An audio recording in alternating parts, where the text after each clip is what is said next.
Jamel, pour resituer, donc on l'a dit, c'était en toute fin d'interview. Je vais juste rappeler les propos qui font polémique, pourquoi on vous en a voulu et pourquoi ça a déclenché des tonnes de réactions. Vous avez dit, il ne faudra plus accepter ce genre de choses. Plus jamais de la vie, on laissera 2 ou 3 personnes conspirer contre notre pays. On ne verra plus jamais un arbitre comme ça mettre à mal un pays. Je suis obligé de dire que je n'ai pas aimé du tout, au lendemain du départ de cet arbitre, à l'aéroport d'Alger, le voir confortablement assis dans les salons à boire un café avec un millefeuille. Je précise également que ce n'est pas un appel à la violence, puisque vous avez dit qu'ensuite vous l'avez rencontré en Turquie et que de toute façon, il ne fallait pas prôner la violence, mais vous avez fait passer ce message. Est-ce qu'aujourd'hui, après on a toutes les réactions que ça a suscité, effectivement, notamment de la fédération gambienne, puisqu'on vous en veut, et d'ailleurs il y a une plainte qui a été déposée par la fédération gambienne, est-ce que Jamel Belmadi, vous regrettez ces propos tenus dans cette vidéo? Alors là, vous allez me laisser le temps parce que c'est le oui, cœur bien du sûr, sujet. C'est Voilà, le but de ta venue. Hein. Donc vas-y, prends le temps. Voilà, ça c'est le plus important. Donc déjà, ce que je voulais dire à Jérôme, c'est bravo d'avoir dit que c'était sur le site de la Fédé, et surtout d'avoir dit que c'était en fin de discussion 3 minutes sur 50 minutes. Donc 3 minutes sur 50 minutes, on fait pas comme si j'avais rien dit. Non, j'ai dit, je vais expliquer ce que j'ai dit, mais c'est 3 minutes. Donc des fois, il faut faire preuve de plus de déontologie et journalistique et faire en sorte de ne pas sortir des mots de leur contexte. Donc ça, c'est très très important. C'est pour ça que ça peut profiter à certains, ça peut créer de l'ambiguïté, ça peut créer du malentendu. Et à ce niveau-là, c'est une affaire de nation, c'est une affaire de Coupe du Monde, c'est une affaire de tout ce que vous voulez, on doit être précis et on doit faire plus attention et on ne doit pas être trop léger dans l'analyse et dans l'analyse d'une intervention comme celle-là. Donc maintenant, je vais m'expliquer. Donc, quand je parle donc apparemment, et moi ce qui m'a un petit peu dérangé, parce que je suis attentif à ce qui se dit. Donc déjà de bloquer sur la forme, et notamment quand on dit confortablement installé en train de boire un café et manger un millefeuille. Le café millefeuille, il a fait le tour de la planète. Mais ça, c'était une expression. Ça, c'était peut-être, j'ai quand même pas été guetté, parce que le gars, il a été mangé ou ce qu'il voulait boire. Oui, bien sûr. Ça nous rassure déjà.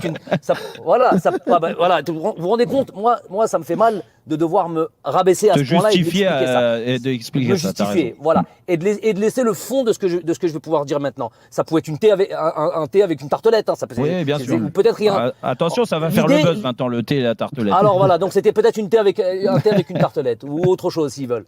Donc quand on dit confortablement installé, alors ce que je veux dire par là, il est à l'aéroport confortablement installé.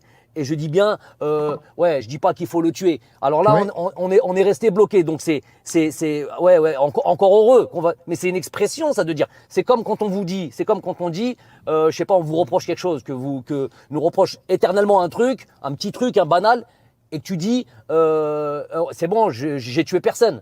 C'est exactement dans la même lignée. Donc, bien sûr qu'on est contre la violence. C'est pas ce que je suis en train de dire. Ça, c'est évident. Il n'y a même pas besoin de ça. Mais, maintenant, c'est ça le nœud du problème, il est là.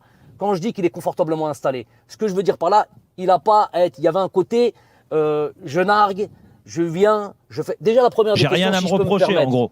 Ça voulait dire. Voilà. Déjà, je vais vous poser une question et je fais appel à votre honnêteté, les gars. Est-ce que, parmi vous, qui a vu le match? Moi, je pense qu'on a tous regardé. Oui. Vous avez vu le match? Oui, tous. Bon, Jérôme, tu l'as vu. Et le reste, vous l'avez vu? Oui, Eric l'a vu et Mathieu l'a vu aussi. Tout le monde a vu le match. Ok. Donc, chacun à son niveau. Je vais pas vous mêler et vous mettre dans des situations difficiles. Je parle de ma perception des choses. Donc, nous, on estime. Moi, j'estime, et 45 et 50 millions de personnes l'estiment, c'est le nombre de notre population, estiment qu'on a été largement lésés. Donc, ça, après, je vais expliquer le système et le nœud du problème, et là, ça va être très intéressant pour tout le monde. D'abord, je vais expliquer juste sur la forme, puisque c'est ça qu'on me reproche aussi. Donc, le café, le thé, on oublie.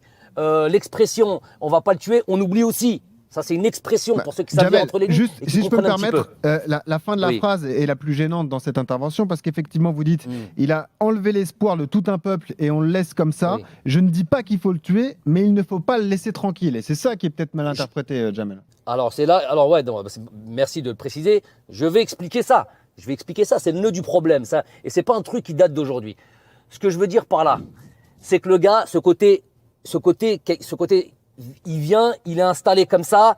On sait que la veille au soir, ce qui s'est passé, j'ai pas supporté cette image. Ça veut pas dire que je veux que, comme certains l'ont dit, qu'il rentre avec une charrette et un âne. J'avais juste pas envie de le voir à ce moment-là, dans cet état, les jambes allongées et en train de siroter, j'en sais rien. J'ai pas supporté cette idée. Mais je dis avec ça, on va plus accepter ça. Ce qu'on va plus accepter, comment on va plus l'accepter? Eh ben, on va plus l'accepter en faisant ce qu'on a fait le jour où j'ai fait ce communiqué, à savoir envoyer un dossier lourd à la FIFA et porter, appelons comme on veut, recours, plainte, tout ce que vous voulez. Mais en tout cas, aller se plaindre de ce qui s'est passé la veille avec un dossier lourd. Ça, je peux pas rentrer dans les détails du dossier, ce qu'on a posé. Il y a une chose, la procédure est en cours. Donc, c'est ça que je veux dire par là. Et ce que je veux dire surtout par là, quand je dis qu'on va plus jamais l'accepter, c'est surtout ça, dénoncer le nœud du problème, qui est l'arbitrage africain. Et là, on va en parler.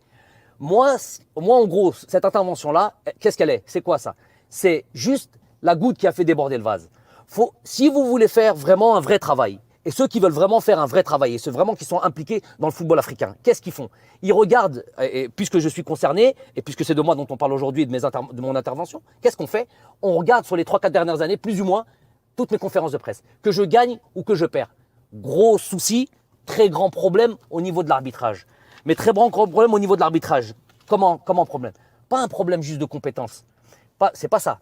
Et de toute manière, même s'il y avait un problème de compétence, eh ben, il faut trouver des mesures, eh ben, il faut réformer, eh ben, il faut former tout simplement. Pour améliorer. C'est pas là. Pour s'améliorer. L'objectif, c'est ça. Moi, j'aime pas cette idée d'immobilisme. J'aime pas cette idée de statu quo, de fatalité, comme certains disent. Par exemple, s'il vous plaît, parce que je vais perdre le fil. J'ai bien compris le truc et c'est ça le plus important en plus. C'est ça le plus important. Quand certains disent sur des plateaux, je vais dire clairement qui dit, puisqu'on m'a cité, donc je recite. Donc quand Patrick Mboma dit, on n'a pas nécessairement les meilleurs joueurs du monde à part 2-3, on n'a pas les meilleurs entraîneurs du monde à part truc, on n'est pas obligé d'avoir nécessairement le truc. Je ne peux pas être d'accord avec ça. Bon, déjà, faut être objectif parce que notre ami Patrick Mboma, avec qui on est au centre de formation du PSG, allô? Oui, on t'entend bien. Excusez-moi, donc centre de formation du PSG, on a bu le même lait, les mêmes Frosties, et qui me connaît par cœur, vraiment depuis l'âge de 15 ans.